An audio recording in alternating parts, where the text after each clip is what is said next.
તાજું અને લાલ કમળ હોય એવા એના ચરણ હોય.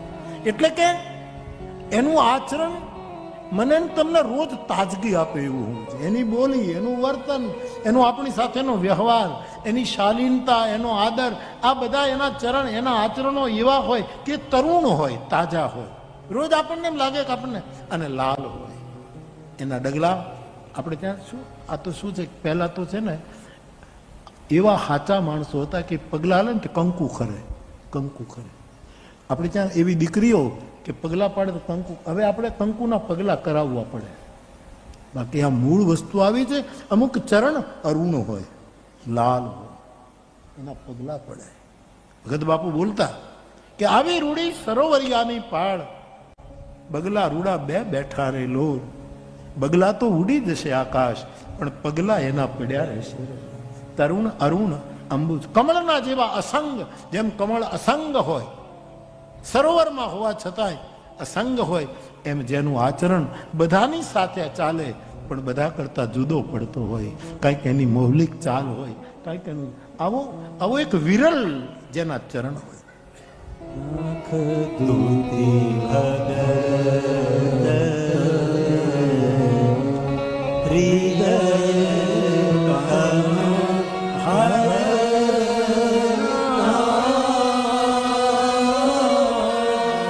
મહાદેવ ત્રિભુવન ગુરુ છે. અને તુલસીદાસજી કહે છે એના નખની જ્યોત એને આશ્રય જાય, એના અંધારાને દૂર કરનારી એવી તો નખ જ્યોતિ. શ્રી ગુરુ પદ નખ મની ઘન જ્યોતિ. આ ત્રિભુવન ગુરુના નખની જ્યોતિ. આ બધા વક્તાઓના લક્ષણો છે.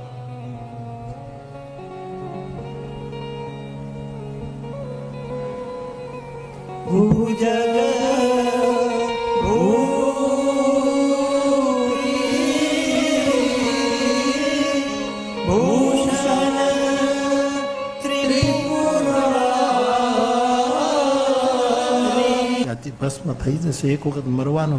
એનો બોધ સ્વયં વક્તાએ રાખવાનો. ત્રિપુરારી અને આનંદ, એનો ચહેરો કેવો છે, ચંદ્રમાની કળાને જાણે હરી લેતો હોય એવો જેનો ચહેરો છે. જટા મુકુટ સુર સરિત સિય લોચન નલિન દિશાહીન કંઠ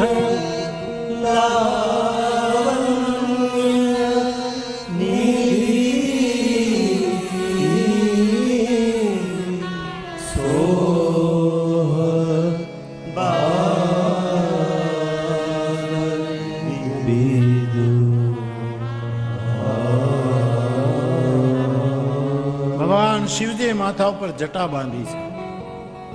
મુંડન કરાવીને સંન્યાસ નથી, ગૃહસ્થ છે, પરણેલા છે, જટા બાંધી. અને જટાનો અર્થ આધ્યાત્મિક જગતે એવો કર્યો કે મારા ને તમારા જીવ રૂપી આપણા જીવનમાં જે નાની મોટી જંજાળો હોય છે, ઉપાધિઓ હોય છે, ચિંતાઓ, એ જ આપણી જટા છે.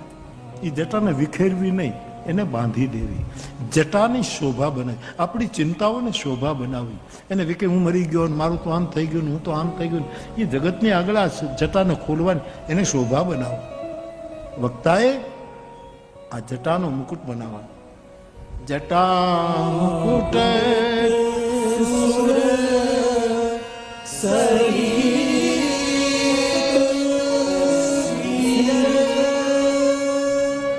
અને ભગવાન શિવના મસ્તકમાંથી ગંગા વહે છે. વક્તાના મસ્તકમાંથી ભક્તિના સુરો નીકળવા જોઈએ.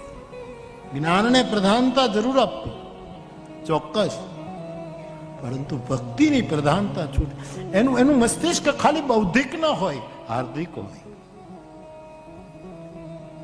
એના ગંગાની ધારા એના મસ્તકમાં હતી, એટલે કે ભાવનું જગત સર્જાય.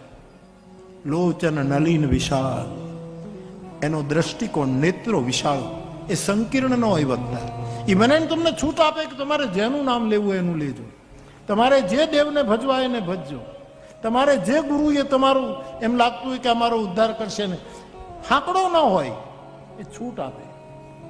લોચન નલી, દ્રષ્ટિકોણ જેનો વિશાળ, અને જેની આંખ અસંગ હોય, શિકારી ન હોય, પૂજારી હોય, એવી જેની આંખો હોય. આપણે ત્યાં ફિલ્મના એક ગીતમાં લખ્યું છે,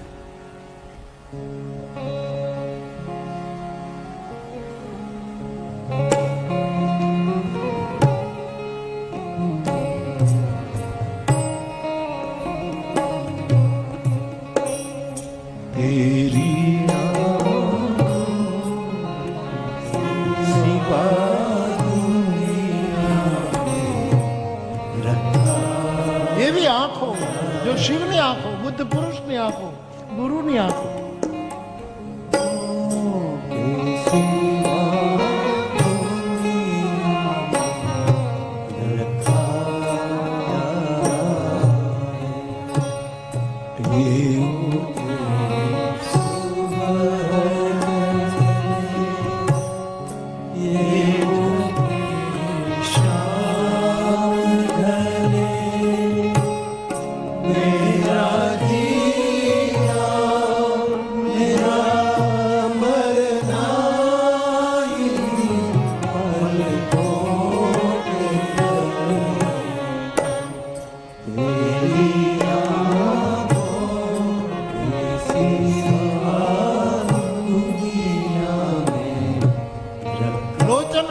વિશાળ અસંગ આંખો અને વિશાળ દ્રષ્ટિકોણ, જેની આંખમાં વિકાર ન હોય.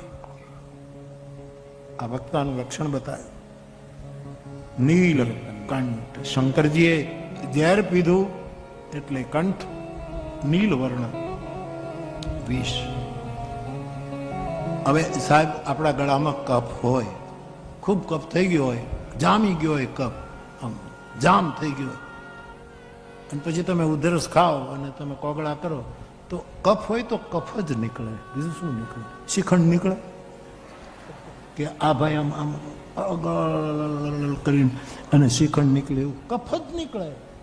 શંકરના ગળામાં ઝેર છે તો બોલે ત્યારે ઝેર નીકળવું જોઈએ, પણ વક્તા કેવો હોય કે સમાજ ઝેર આપે, અપમાન આપે, આક્ષેપ કરે, આરોપ કરે, નિંદા કરે, એ ઝેર પોતે પીવે અને દુનિયાને તો ભગવાનની કથાનું અમૃત જ પાયા કરે. આ વક્તાનું લક્ષણ. નીલકંઠ, લાવણ્ય નિધિ. લાવણ્ય વક્તામાં 3 વસ્તુ હોવી જોઈએ. એક તો લાવણ્ય હોવું જોઈએ. લાવણ્યનો વધારે એ તો આખો શૃંગાર વાત છે, પણ લાવણ્ય એટલે કમસે કમ વક્તા દર્શનીય હોવું જોઈએ, આમ રૂડો લાગવો જોઈએ. બેઠો હોય તો આપણને એમ લાગે કે હા હા સરસ લાગે, ઊભો થાય તો વળી એના કરતા સારું લાગે, કેવું બધું હાલે ત્યાં તો એમ થાય કે હા આની પાછળ વૈયા જઈ, એવું લાગે. આવા બધા લાવણ્યતા, લાવણ્ય 3 વસ્તુ વક્તામાં હોવી જોઈએ. એક તો લાવણ્ય, બીજું તારુણ્ય. ઉંમર ગમે તેટલી થઈ હોય પણ એના વક્તવ્યોમાં જવાની હોય, ફ્રેશ. અને ત્રીજું કારુણ્ય. કારુણ્ય, લાવણ્ય, કારુણ્ય અને તારુણ્ય, આ ત્રિપદી છે વક્તાઓની. આ 3 વસ્તુ જેનામાં હોય એ ત્રિભુવન ગુરુ છે. કારુણ્ય હોય, લાવણ્ય નિધિ હોય અને તારુણ્ય હોય. એમ ન કહે કે હું થાકી ગયો છું, હવે મારાથી નહીં થાય, લોચા ન મળે, હવે બહુ થાકી ગયા. રોજ નવીન તારુણ્ય. નીલકંઠ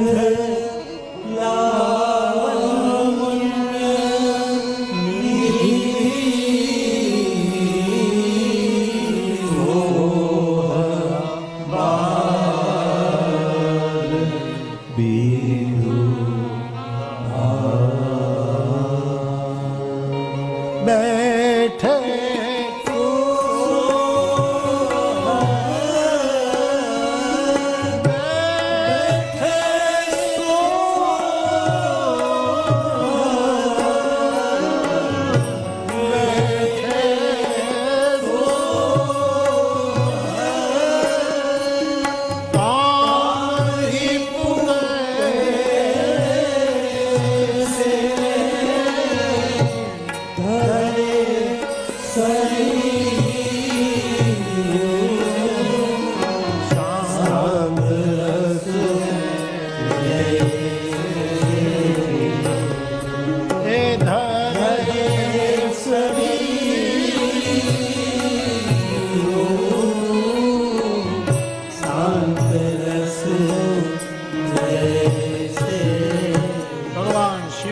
રીતે બેઠા છે. તુલસીદાસજી કહે આ ત્રિભુવન ગુરુ કેવા લાગે છે કે જાણે શાંત રસ બેઠો હોય એવું લાગે. વક્તાની પાસે નવે નવ રસ હોવા જોઈએ. એની પાસે હાસ્ય રસ હોવો જોઈએ જેમાં મર્યાદા તૂટતી ન હોય. એની પાસે શૃંગાર રસ પણ હોવો જોઈએ કે ઘડીક વાર કાલિદાસને ઊભા રહી જવું પડે એવો શૃંગાર રસ હોવો જોઈએ. એની પાસે કરુણ રસ હોવો જોઈએ. એની પાસે વીર રસ હોવો જોઈએ. રાવણનું બધાનું યુદ્ધ થાય ત્યારે કથાકાર વીર રસમાં હોવો જોઈએ. આવ્યો અને રાવણને મારી નાખ્યો ને એમ ન હાલે તો એ રસ તૂટી ગયો. આવ્યો અને ઉડાડી મૂક્યો એમ ન હોય. પણ રાવણ આવે ત્યારે વીર રસ હોવો જોઈએ.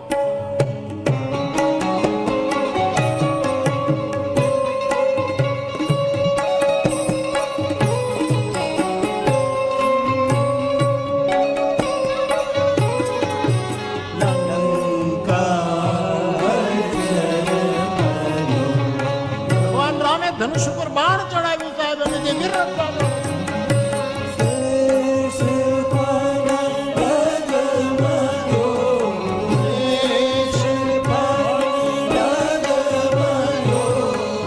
ધનુષ બાણ લીધું એટલે શેષ નારાયણ ની ફેણો હલવા લાગી. ફેણો હલવા લાગી એટલે એના ઉપર પૃથ્વી હતી એમ ફરવા લાગી. બ્રહ્માંડ હમણાં તૂટી જશે એવી થઈ ત્યારે રામે બાણ ચડાવ્યું. પછી દાંડિયા રસ નથી લેવાના ત્યાં. આ તો યુદ્ધ છે ત્યાં વીર રસ જ હોય.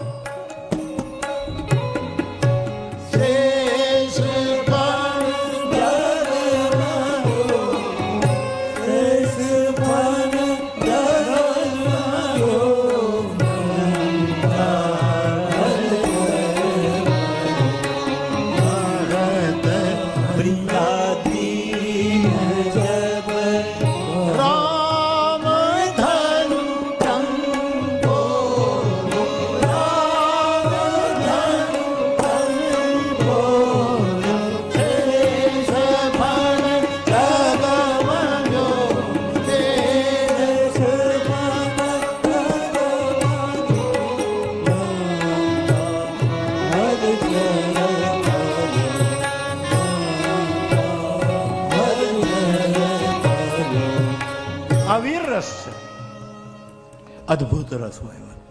એવી વાત મળે તમારા આપણા મોઢા ફાટ્યા રહે. ઓહો ઓહો આ ક્યાંથી આવ્યું? અદભુત અદભુત રસ. આને ભયાનક રસ હોય. એવી ભીષણતા શંકરના લગ્નમાં ભયાનક રસ કેટલો કેટલો આવ્યો છે. તનું છાર બ્યાલ કપાલ આ બધા ભયાનક રસના દ્રષ્ટાંત છે. હાસ્ય રસ, ભયાનક, વીર રસ, અદભુત રસ, કરુણ રસ, શૃંગાર રસ, એક બીભત્સ રસ. લંકાના યુદ્ધ મેદાનમાં જ્યારે ભયંકર યુદ્ધ ચાલે છે પછી એક કાગડો કોકના આતર પકડીને જાય છે અને એના મોઢામાંથી બીજો કાગડો છીની લે. આ બધા બીભત્સ રસો છે. આંતરડાઓની હારમાળા નાખીને બધા લડે. આ બધા બીભત્સ રસો. પણ મૂળ રસ શાંત રસ હોવો જોઈએ. એમાંથી બધા રસો નીકળે અને પાછા શાંત રસમાં સમાય. મારો મહાદેવ શાંત રસ જાણે ધારણ કર્યો હોય દેહ એવું બેઠા છે. પોતાના પતિને આવી રીતે જોતા પાર્વતીને એમ થયું કે આજે અવસર છે, આજે બરાબર મોકો છે. મારા પતિને હું જઈને રામકથા વિશે પૂછું અને મને રામની કથા સંભળાય. પાર્વતી અવસર જોઈને પગલા માંડ્યા.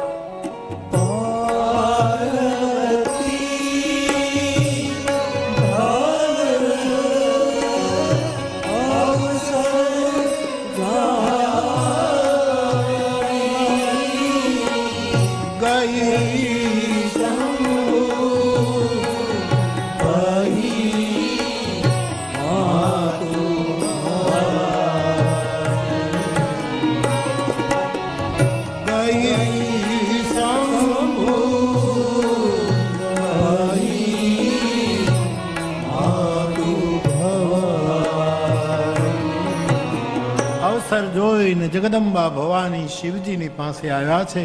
પોતાની પ્રિયા આવ્યા છે, પોતાના ધર્મપત્ની છે. એને શિવજીએ સન્માન આપ્યું, આદર આપ્યો.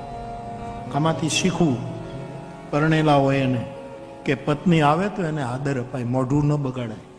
આવો આવો આવો, તમે ક્યારે કંચન તું ક્યારે આવી? ક્યારની હતી આમાં કોઈ નામ કંદન હોય તો મને માફ કરજો, હું તો એમને બોલે જ આવતું છે. એને આદરે પાયા. દાંપત્ય શીખવું છે અહીંયા. પતિ પત્નીનું દાંપત્ય આવું હોવું જોઈએ સાહેબ. એને આદર આપો. તુલસીદાસજી લખે છે ક્યાં બેસાડ્યા? પોતાની ડાબી બાજુએ બેસાડ્યા. કાલિદાસ તો કહે ખોળામાં બેસાડ્યા છે. અને પાર્વતી ખોળામાં બેઠા છે એ દૃશ્ય જોઈને કાલિદાસના ગ્રંથમાં એક ગાંધર્વને શિવ ચરિત્ર ઉપર શંકા થઈ છે અને પરિણામ બહુ બુરું આવ્યું. ડાબી બાજુએ પોતાની પ્રિયાને આસન આપ્યું છે. આપણે છે બધાને પત્ની છે, પ્રિયા બહુ ઓછી છે. પ્રિયતા રાખો. પત્ની તો કેવલ સ્થૂળ રૂપ છે, પ્રિયતા આત્મરૂપ છે. ઉપનિષદોમાં એમ લખ્યું છે પતિ પત્નીને વાલી લાગે છે અને પત્ની પતિને વાલી લાગે ને પતિને પત્ની. એ પતિ પત્ની માટે નહીં, આત્માને લીધે વાલી લાગે છે. આ ઉપનિષદનો પાઠ છે. પ્રિયતા, આત્મીયતા એનું આ પ્રતીક છે. અને આપણા આ બે ભાગ છે આપણી છાતીના, ફેફસાના, આપણી છાતીના. એમાં હૃદય ડાબી બાજુ હોય કે જમણી બાજુ હોય? હા રાજેશ, હા ડાબી બાજુ હોય ને? ડાબી બાજુ હોય ને કે જમણી બાજુ હોય? તમે નક્કી કરો ને યાર. તમે ડાબી બાજુ ને? ઓલો ક્યાં ગયો? ક્યારે ઉપડી ગયો? ચોકલેટ લેવા ગયો, ક્યાં વયો ગયો? ચોકલેટ લેવા ફરક લાગ્યું ને, ખાલી ચડી ગઈ. આપણું હૃદય કઈ બાજુ હોય? ડાબી બાજુ છે ને?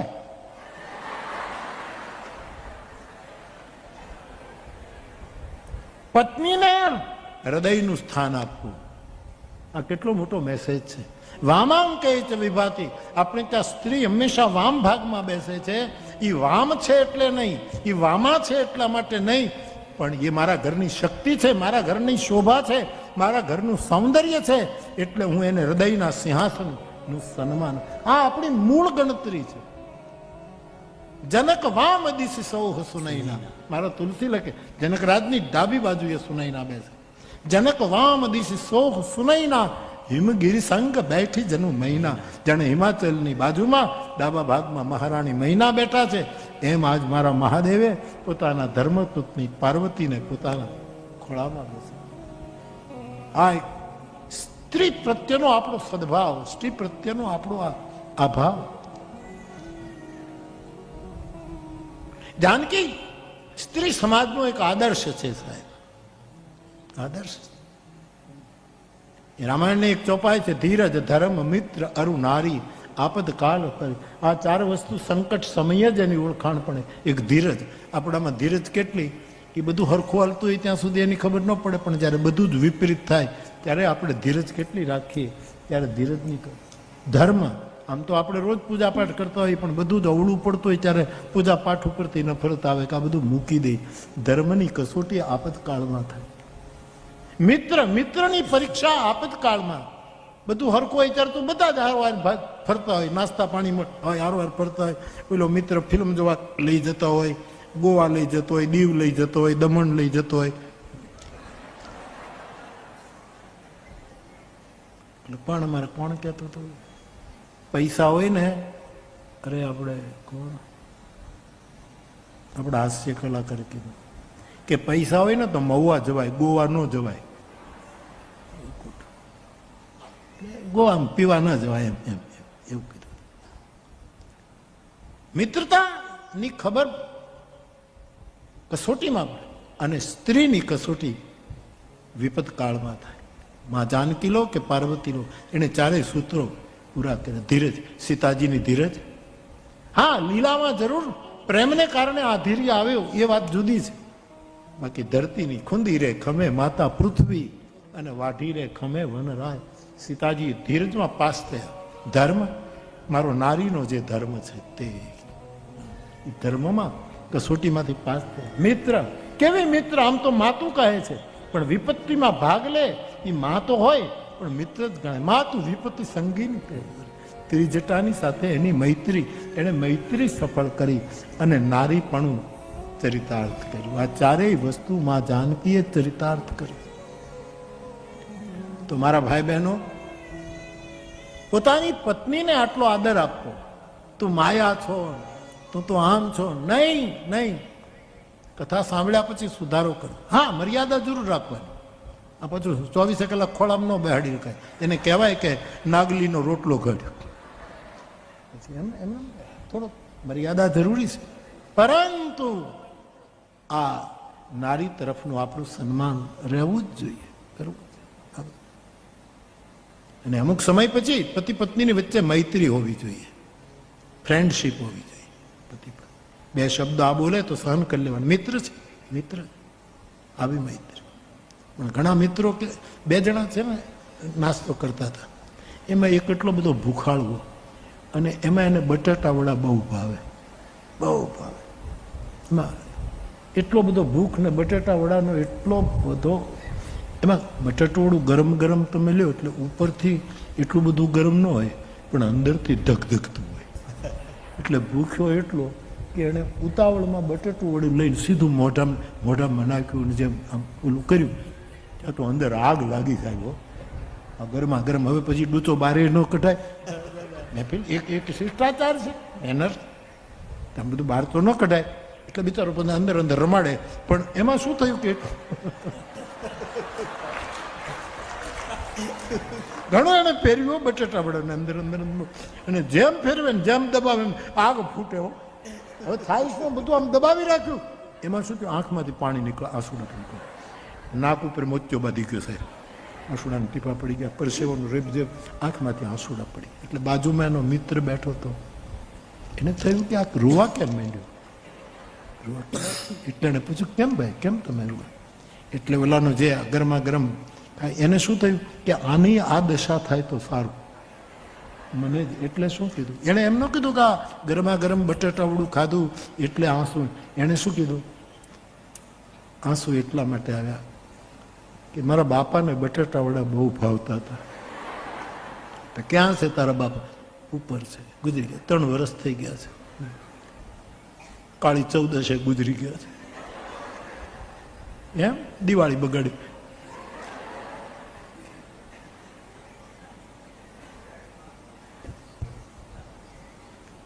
એને બટેટા મળે. મને મારા બાપા આજ બહુ યાદ આવ્યા. એને મૂળ શું હતું, ગરમ ગરમ ખાયું. એને એમ થાય કે આની દશા આવી થાય, એટલે એને આવું બહાનું કાઢ્યું. મારા પિતાને મને બહુ યાદ આવી, એને બટેટા બહુ ભાવે. એટલા બધા આજ મને પિતૃચરણ યાદ આવે છે કે મારી આંખમાંથી આંસુડી. એટલે ઓલાને થયું કે આને તો એનો બાપ યાદ આવ્યો. એટલે ઓલા એ ગરમા ગરમ લઈને મોઢામાં નાખ્યું, બાજુવાળા એને નાખ્યું. ભાઈ એને તે ચારે આહુડાની ધારા થવા માંડી. એટલે આ રાજી થયો. પછી એને પૂછ્યું કે તમને કોણ યાદ આવ્યું? મને તો મારા બાપા યાદ આવ્યા, પણ તમને? એટલે ઓલા શું કીધું, મને તારા બાપા જ યાદ આવ્યા. કે મારો બાપ તમને કેમ આવ્યો? કે એ ગુજરી ગયો એના કરતા તું, એ ગુજરી ગયો એના કરતા તું ગુજરી ગયો તો મારી તો આ દશા. મિત્ર એવો હોય વિપત્તિ સંગીની, વિપત્તિમાં આપણને સાથ આપે. તો ધીરજ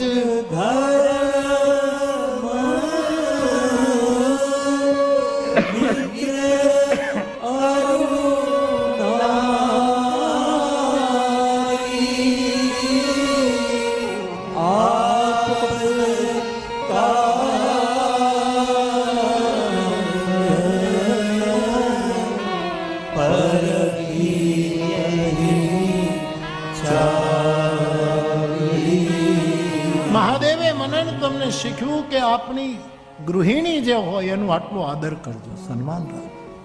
એ માયા છે, તું તો દાસી છો નહીં. રામકથા મને તમને આદર્શ છે, ગૃહસ્થ જીવનનું, દાંપત્ય જીવનનું એક પ્રમાણ બતાવે. આવું કરો. બાર ગામ જાઓ, પત્ની સાથે હોય તો એનું પર્સ તમારે ઉપાડી લેવું. અને શોપિંગનું નામ લે તો એમાંથી રૂપિયા કાઢીને શોપિંગ કરે. તમારે તમારો ખર્ચો કરવો, કારણ કે તમારા વાળા એક બેનને બજેટ ફેબ્રુઆરીમાં બહાર પડ્યું ને, એક બેને એના પતિને પૂછ્યું કે આ બજેટ ફેબ્રુઆરીમાં બહાર પડે સરકાર, આ બજેટ એમાં જે કરવેરા નાખે ને એમાં જે કરવેરામાં લખ્યું છે કે સીધા કરવેરા અને આડા કરવેરા, ટેક્સ આડા અને સીધા, એ શું કહેવાય? એટલે પુરુષ કે તું રોટલા ગઢ ને, તારે ધંધો હું કરું છું, ટેક્સ હું ભરું છું, એમાં આડા અને સીધા કરવેરા? તો કે નહીં, જાણવું જોઈએ. હા, જાણવું તો જોઈએ. આ રોટલો તો પછી થાય, આ ક્યારે થાય? તો મને તમે સમજાવો કે બજેટમાં આડા કરવેરા કોને કહેવાય ને ઊભા કોને કહેવાય? કે સીધા કરવેરા એને કહેવાય કે મહિને 5,000 રૂપિયા હું તને આપું છું અને તું માંગે હું આપી દઉં, એ સીધા કરવેરા કહેવાય.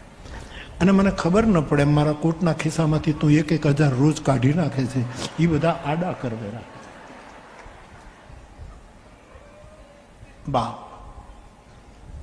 નારીનું સન્માન એ જરૂરી. અને મેં અહીંયા જોયું છે સારું સન્માન છે.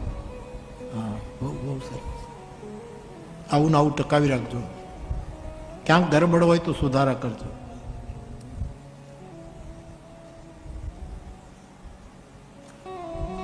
પાર્વતી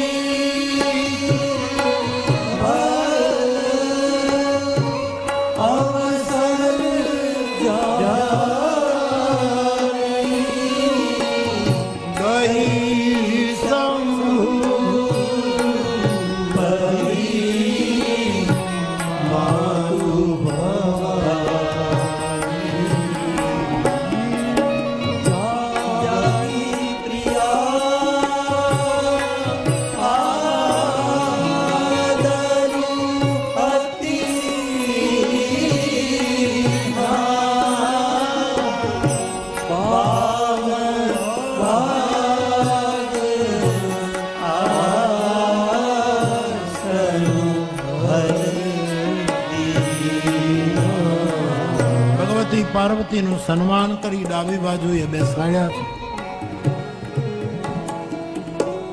શૈલપુત્રી, હિમાલય પુત્રી, આજ જો તમામ જગતનું કલ્યાણ કરનારી એવી રામની કથા છે, એ કથાને પૂછવાની ઈચ્છા કરી. પ્રણામ કર્યા. ભગવાન, આપણી પ્રસન્નતામાં હું બાધક ન બનું, અવસર છે, તું કંઈક પૂછું આપને? હા, પૂછું. મહારાજ, ગયા જન્મમાં હું દક્ષની પુત્રી સતી હતી. આપ મને કુંભજ ઋષિને ત્યાં કથા, રામાયણના 5 વક્તાઓ છે, આમ તો મૂળ તો રામાયણ આમ 5, પણ એક અદૃશ્ય રહ્યા છે અને એક કુંભજ ઋષિ, એ 5મા વક્તા છે, જેની પાસે શંકર 2 જગ્યાએ કથા સાંભળવા જતા. કુંભજ ઉત્તરમાં જાય તો નીલગિરી કુસુંડી અને દક્ષિણમાં જાય તો કુંભજ, આ 2ના શ્રોતા સંઘ, એટલે 5મા છે. પણ એ જે 4 પીઠ છે એમાં એ નથી. એટલા માટે કુંભજ અરુ ઘટ સંભવ મુનિ વિજ્ઞાની, આરતીમાં એનું ઘટ સંભવનું નામ લીધું છે કે એ પણ એક મહત્વના વક્તા છે.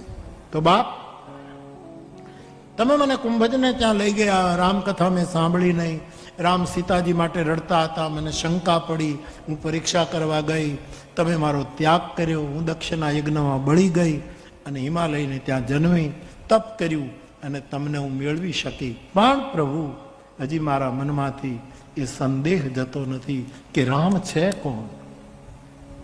એ બ્રહ્મ છે કે હજી પણ એ મારો ભ્રમ છે? આપ બતાવો, રામ તત્વ મને સમજાવો. આ પ્રશ્ન પૂછ્યો છે. અને પછી 9 પ્રશ્નો પૂછ્યા છે. રામના જન્મની કથા કહો, રામના લગ્નની કથા કહો, રાજ છોડવું પડ્યું એ કથા કહો, વનગમનની કથા કહો, ભરત ભેટની કથા કહો, કેવટ પ્રસંગ સંભળાવો, ભરતના ભેટની કથા કહો, શબરીની કથા કહો. આવા મૂળ 9 પોઈન્ટ બતાવ્યા છે. પછી એનો વિસ્તાર પણ આપણે કરી શકીએ. પણ અમારા પૂર્વસૂરીઓ એમ કહેતા કે પાર્વતી